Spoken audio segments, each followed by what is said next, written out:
When I was traveling for work, I checked into a quiet little hotel on the edge of town. It was late at night when I returned from a meeting, exhausted and ready to collapse in my room on the 8th floor. I stepped into the elevator, hit the button for my floor, and leaned against the wall. The elevator stopped on the 3rd floor, and 2 large men stepped in. They looked rough, their eyes sharp and calculating. As the elevator resumed its climb, they turned to me, their presence looming over my small frame. "Hand over your wallet," one of them growled. "And your watch," the other added, his tone menacing. Fear gripped me. I was no match for these two.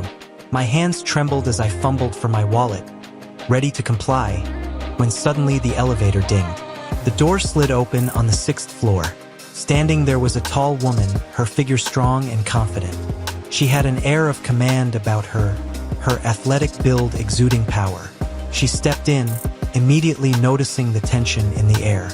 Her piercing eyes scanned the situation. "Everything okay in here?" she asked, her voice calm but firm.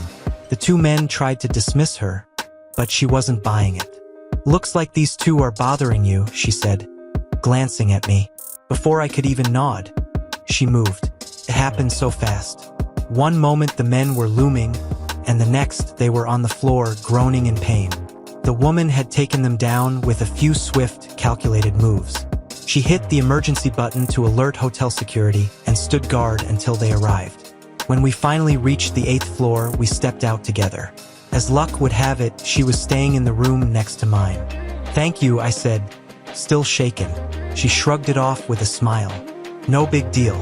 I'm used to situations like this." We ended up chatting in my room over coffee. She told me her name was Lana, and she used to be a professional MMA fighter. Now, she trained upcoming fighters, helping them reach their potential. By morning, the incident felt like a distant memory. Lana and I had breakfast together in the hotel's small dining area.